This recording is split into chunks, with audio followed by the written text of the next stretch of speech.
اعوذ باللہ من الشیطان بسم اللہ الرحمن الرحیم الحمد للہ رب العالمین وصلی اللہ علی محمد وآلہ الطاہرین اللہم صلی اللہ علی محمد.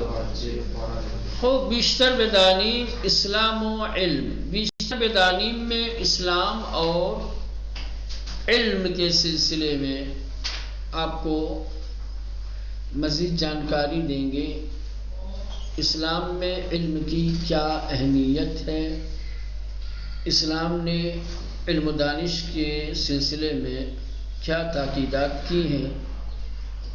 ٹھیک، اسلام کی نظر میں علم و دانش کی کیا قدر و قیمت ہے، کیا فضیلت اور کیا اہمیت ہے. اسلام و علم، اسلام اور علم. خداوند شمارا از شکم مادرانتان خارج نمود. خداوند متعال نے تمہیں تمہاری ماؤں کے شکم سے باہر نکالا. خداوند شمارا، اللہ نے تم سب کو از شکم مادرانتان، تم سب کی ماؤں کے شکم سے خارج نمود، باہر نکالا، پیدا کیا. در حالی کہ، اس حال میں کہ ہیچ چیز نمی دانستید، کچھ بھی نہیں جانتے تھے. واللہ اخرجکم من بطون امہاتکم لا تعلمون شیئا. وبرائے شما، اور تمہارے لیے گوش و چشم و عقل قرار داد، کان دیے، آنکھیں دی اور عقل دی، تا شکر نعمت اورا بجا آورید، تاکہ اس کی نعمت کا شکر ادا کر سکو، بجا لاؤ. اب اس میں کہا علم کی بات ہے. آیت میں علم کی کیا کہاں بات ہے؟ آیت میں تو لا علمی کی بات ہے. مولانا آیت میں علم کی کہاں بات ہے؟ آیت میں تو جہالت کی بات ہے کہ اللہ نے تمہیں تمہاری ماؤں کے شکم سے اس حال میں نکالا، پیدا کیا، ظاہر کیا کہ تم کچھ جانتے ہی نہیں تھے. ادھر علم کہاں؟ کچھ نہیں جانتے تھے تو جاننے کے لیے تمہیں جاننے کے اسباب و وسائل دیے ہیں. اگر اللہ کو یہی منظور ہوتا کہ جس حال میں پیدا ہوئے ہو اسی حال میں زندگی گزارو، تو پھر ان چیزوں کی ضرورت کیا تھی؟ آنکھ کان کی اور عقل کی ضرورت. اللہ نے یہ نعمتیں اسی لیے دی ہیں تاکہ ان نعمتوں کو استعمال کر کے، ان نعمتوں سے استفادہ کر کے ہم اپنی جہالت کو دور کر سکیں. اگر واقعاً ان سب چیزوں کو بروئے کار لا کر کے ہم اپنے آپ کو علم و دانش سے آراستہ کر رہے ہیں، علم و دانش سیکھ رہے ہیں، تو یہی ان نعمتوں کا شکرانہ ہے. وَإِلَّا اگر آنکھیں رکھتے ہوئے، کان رکھتے ہوئے، عقل رکھتے ہوئے انسان کیا ہے؟ علم سے بے بہرا ہے، علم سے دور ہے، جیسے پیدا ہوا تھا اسی جہالت اور نادانی کے ساتھ زندگی گزار رہا ہے، تو وہ خدا کا ناسپاس بندہ ہے. ٹھیک ہے، خدا کا شکر ادا کرنے الگ الگ طریقے. ایک طریقہ یہ ہے کہ اللہ نے جو نعمت جس لیے دی ہے کیا ہے، اسی میں اس کا استعمال کیا جائے، یہ بہتری شکر نعمت ہے. آنکھیں دی ہیں دیکھنے کے لیے، اب حقائق دیکھیے. کانیں دی ہیں صداقت کو، حقائق کو سننے کے لیے، کانوں کو وہاں پہ استعمال. عقل دی ہے سچ اور جھوٹ کو، حق اور باطل کو پرکھنے سمجھنے کے لیے. تو یہ شکر نعمت. تو چلو یہ سورہ مبارک نحل کی آیت نمبر ارزش علم، علم کی اہمیت، علم کی قدر و قیمت. ارزش یعنی قدر و قیمت. کسی کی در راہی قدم بردارد بدر آن علم و دانش بجوید، خداوند متعال او را از آن راہ به بهشت رهنمود میکند. ابھی آپ لوگوں کے لیے سنیے غور سے.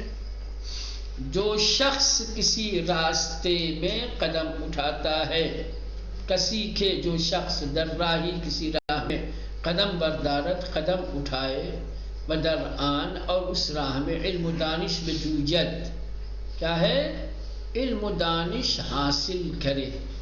آسان لفظوں میں کہا جائے اگر کوئی علم و دانش حاصل کرنے کے لیے قدم بڑھاتا ہے تو خداوند متعال اورا، تو اللہ تعالی اس شخص کو آن راہ اس راستے کے ذریعے میں بہشت رہنمود میکند، جنت تک پہنچا دیتا ہے. ابھی آپ جنت کے راستے پہ چل رہے ہیں، آپ کا اٹھنے والا قدم آپ کو بہشت اور جنت کی طرف لے جا رہا ہے. سمجھ رہے ہیں؟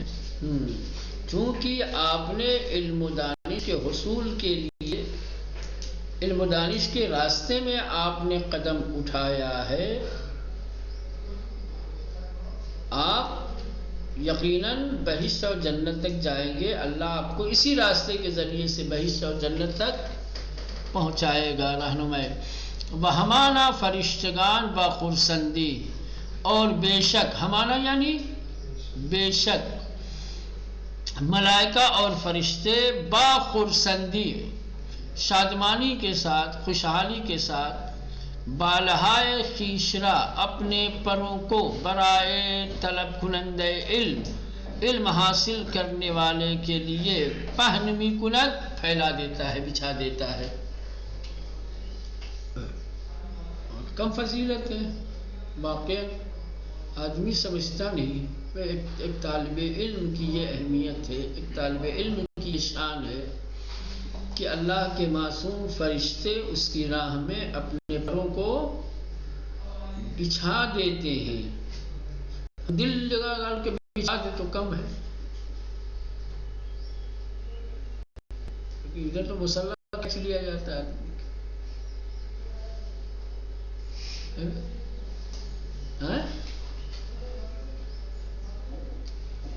جہالت ہے. چلیں تو کہہ رہے ہمانا فرشتگان، بے شک فرشتے، شادمانی کے ساتھ، خوشحالی کے ساتھ، خوشی خوشی، بالہائے خیشرا، اپنے بالوں کو یعنی اپنے پروں کو، بال یعنی ہاں یہ بال مت سمجھ لینا اپنا ہے نا. بالہائے خیشرا، اپنے پروں کو، برائے طلب کنندے علم، علم حاصل کرنے والوں کے لیے، پہنمی کند، پھیلا دیتا ہے، بچھا دیتا ہے. اہل زمین و آسمان، زمین و آسمان کے رہنے والے. ابھی دیکھو اہل زمین و آسمان، اہل میں خالی انسان نہیں آتے، سمجھ رہے ہیں؟ اہل میں تمام چیزیں آ جائیں گی، ذرہ ذرہ، چاہے زمین کے ہوں چاہے اہل زمین و حتیٰ ماہیان دریا. اس لیے وضاحت بھی کر دیں کہ تم خالی انسان مت سمجھنا، یہاں تک کہ دریا کی مچھلیاں، برائے و طالب علم، علم حاصل کرنے والے اور طالب علم کے لیے طلب آمرزش می کنند، بخشش کی، نجات کی دعا کرتی ہیں. بخشش طلب کرتی ہیں یعنی بخشش کی، نجات کی. بڑی بات ہے بھائی، بتاؤ فضیلت ہے کہ جس کے لیے تمام اہل زمین، تمام اہل آسمان، یہاں تک کہ یہ تو ایک مورد دیا ہے کہ دریا کی مچھلیاں، بھائی آپ کہہ سکتے ہیں جنگل میں رہنے والے تمام جانور، ہوا میں اڑنے والے تمام پرندے، جو کچھ ہے کائنات میں، سب اہل زمین اہل آسمان کہہ دیا تو سب آگے جو زبان رکھتے ہیں، ہر سب سارے کے سارے اپنی اپنی زبان میں.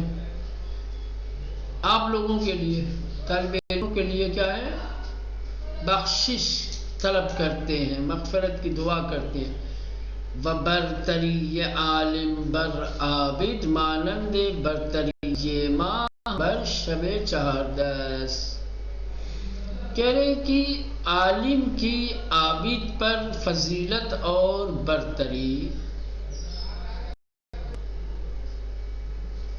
برتری عالم بر عابد، عالم کی فضیلت اور برتری عابد پر ایسے ہی ہے جیسے 14ویں کے چاند کو ستاروں پر فضیلت ہے. 14ویں کے چاند کے سامنے ستاروں کی کیا حیثیت ہے بھائی؟ ایک ستارے کے سامنے آپ 14ویں کا چاند رکھ دو تو چاند کی روشنی میں وہ ستارہ ڈوب جائے گا، فنا ہو جائے گا. پتہ ہی نہیں. کہنے کہ وہ برتری عالم بر عابد، عالم کی فضیلت اور برتری عابد پر مانند برتری ماہ شب چہاردس بر ستارگان دیگر، دوسرے ستاروں پر 14ویں کے چاند کی برتری کے مانند ہے. برتری جیسا ہے جس طریقے سے 14ویں کا چاند ستاروں پر برتری رکھتا ہے، اسی طریقے سے عالم عابد پر برتری رکھتا ہے. علماء وارثان پیامبران ہستن، علماء انبیاء کے وارث ہیں. یہ بہت بڑی چیز ہے. علماء انبیاء کے وارث ہیں. ایک چیز آپ لوگ طالب علم ہیں، میں آپ کو بتا دوں، تجربے کی بات ہے اور حدیث مبارکہ کے اس کلمے سے جو بات نکلتی ہے، ہم لوگ کیا ہے ان حدیثوں سے صرف اور صرف فضیلتوں کے، برتری کے معنی اور مفاہیم لیتے ہیں اور اس کی طرف توجہ کرتے ہیں. ٹھیک ہے، اگرچہ بات علم کی ہی کی گئی ہے، ایک خاص توجہ اس کی طرف ہے، لیکن خاص نہیں ہے. یہ مسئلہ عمومیت رکھتا ہے. علماء انبیاء کے وارث ہیں. جب تفسیر کی جاتی ہے تو کہتے ہیں کہ علم کے وارث ہیں. بھائی علم کے نہیں، تمام چیزوں کے وارث ہیں، تمام کمالات کے وارث ہیں. تو وراثت میں جہاں انبیاء کے کمالات علماء کو ملتے ہیں، وہی وراثت میں انبیاء کی مشکلات اور مصیبتیں بھی ملتی ہیں. یہ نہیں دیتا کوئی. اسی لیے عالم دین تبلیغی راہ میں گھبرا جاتا ہے. یار میں تو عالم دین ہوں، میرے ساتھ ایسا ہو رہا ہے، مجھ کو یہ کیا جا رہا ہے. وارث انبیاء ہو، کس نبی کے ساتھ نہیں کیا گیا؟ کس نبی کے ساتھ نہیں کیا گیا؟ قرآن بھرا پڑا ہوا ہے. نوح کو پتھر مارے گئے، ابراہیم کو شہر سے نکالا گیا، موسیٰ کو چھوڑنا پڑا اپنا وطن، جناب ابراہیم کو کہاں سے نار نمرود میں ڈالا گیا. تمام نبیوں کے قصے، کسی کو آرے سے چیڑا گیا، کسی کو کچھ کیا گیا، کسی کو کنویں میں ڈالا گیا، کسی کو، ہے نا. تو آپ اگر انبیاء کے وارث ہیں، علم کے وارث ہیں، ٹھیک، ان کی فضیلتوں کے وارث ہیں، تو ان کی زندگی کا ایک حصہ ان کی مشکلات بھی تھی. یہ نہیں آئے گی آپ کی وراثت میں؟ کیوں مولانا؟ یقیناً آئے گی. تو یہ ہمیشہ آپ یہ اپنے ذہن میں رکھیے گا. یہ مت سوچیے گا کہ میرے کمالات کی وجہ سے صرف اور صرف لوگ مجھے سراہنے والے، تعریفیں کرنے والے، خدمت گزاری کرنے والے ہی ملیں گے. نہ، آپ کو آزار و اذیت دینے والے بھی ملیں گے، وہ بھی آپ کے وراثت کا حصہ ہے. آپ کو تکلیفیں دینے والے بھی ملیں گے، آپ پر الزام ڈالنے والے بھی ملیں گے، آپ کے راستے میں کانٹے بچھانے والے بھی ملیں گے. ہزاروں قسم کی تکلیفیں بھی آپ کی زندگی میں آئیں گی. جس طریقے سے انہوں نے خندہ پیشانی کے ساتھ، صبر و تحمل کے ساتھ تمام مشکل مراحل کو طے کیے ہیں، آپ بھی حوصلہ رکھیے، کیجیے، کبھی ہار نہیں ہو. ایک مبلغ شکست کب کھا جاتا ہے؟ جب تبلیغ کرتے کرتے خون پسینہ بہاتا ہے اور بجائے یہ کہ اس کی محنتوں اور اس کی زحمتوں کا بہترین صلہ دیا جائے، لوگ اس سے بچا ہو جاتے ہیں. کہتا ہے کہ یار میں نے اتنا کیا اور اس کا نتیجہ یہ چھوڑو یار، یہ ختم ہے. نہ بھائی، اب اور حوصلے کے ساتھ اور جذبے کے ساتھ صبر تحمل کی سپر اور ڈھال لے کر کے آؤ میدان میں اترو اور آگے بڑھو، کبھی نہیں شکست۔ جتنے انبیاء ستائے آخرکار سربلندی انہی کو ملی ہے، کامیاب وہی ہوئے ہیں۔ نہیں، جناب ابراہیم کو آگ میں پھینکا گیا، کیا ہوا؟ کس کی سلطنت خاک ہو گئی؟ فرعون نے جناب موسیٰ کو دربار میں بلا کر کے جادوگروں کو جمع کر کے کس کو شکست دینے کی کوشش کی تھی؟ گھر کے نیل کون ہوا؟ تو آپ کس سے سامنے رہنا چاہیے آپ لوگوں کا۔ تو یہ وہ علماء وارثان پیامبران ہستن، علماء نبیوں کے وارث ہیں، علم میں، شجاعت میں، سخاوت میں، کردار میں، گفتار میں، ہر چیز میں بھائی آپ وارث ہیں۔ انہی میں مشکلات میں ان کی زندگی کا ایک حصہ ہے، مشکلات میں بھی وارث بنی ہے بھائی، یہ نہیں لیں گے حصے داری اس میں۔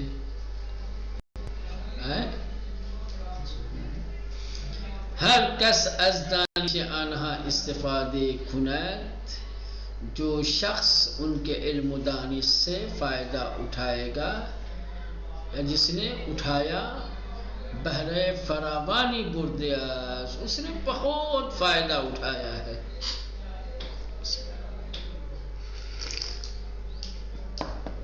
ہر کس از دانش آنها استفادے کند، جو شخص ان کے علم و دانش سے فائدہ اٹھائے گا، یا جس شخص نے ان کے علم و دانش سے فائدہ اٹھایا، بہرے فراوانی بردیاس، اس نے خود بڑا نفع حاصل کیا ہے، اس نے فائدہ کمایا ہے۔ چلے یہ پہلا مرحلہ تھا، ٹھیک۔ اسلام کی تعلیم میں علم کی قدر و قیمت، کہ علم کی قدر و قیمت، یہ تو علم کی قدر و قیمت ہے مولانا، اس کی علم کی قدر و قیمت یہ ہے کہ جس کے پاس ہوگی تو اس کی کتنی قدر و قیمت ہونی چاہیے۔ واقعاً اندازہ نہیں لگا سکتا کوئی علم کی قدر و قیمت کا، اور عالم اور دانشمند کی قدر و قیمت کا۔ کمال دین بعلم۔ اب آئیے کہہ رہے ہیں کہ دین کا کمال علم کے ساتھ ہے، دین کا کمال علم سے وابستہ ہے۔ اگر علم ہے آپ کے پاس تو کمال دین آپ کے پاس ہے۔ علم سے بے بہرا ہو گئے، علم سے عاری ہو گئے، علم سے دور ہو گئے تو کبھی کمال دین حاصل نہیں ہو سکتا۔ دین نام ہے علم کا، ہمیں اصول دین، فروع دین، اخلاقیات، احکام، یہ تمام چیزیں کیا ہیں؟ علمی ہی تو ہیں۔ دوسری زبان میں یہی تو دین ہے نا، دین یہی سب چیز تو ہے۔ تو ان سب کو جاننے کے لیے کیا چاہیے؟ علم۔ علم ہے تو دین ہے، دین ہے تو علم ضروری ہے۔ حضرت علی علیہ السلام بھی فرمایا، امیر المومنین علیہ السلام فرماتے ہیں، اے مردم بدانید کی کمال دین در آمختن علم و عمل بیان است۔ اے مردم، اے لوگوں، جان لیجئے کہ دین کا کمال علم حاصل کرنے اور اس پر عمل کرنے میں ہے۔ اگر آپ علم حاصل کرتے اس پر عمل کرتے ہیں تو اسی میں دین کا کمال ہے۔ آگاہ باشید، خبردار ہو جاؤ کہ فراگیری دانش بر شما واجب تر از کسب مال، کہ علم کا حاصل کرنا تمہارے اوپر زیادہ واجب ہے مال حاصل کرنے کے، مال کمانے سے زیادہ واجب علم حاصل کرنا ہے۔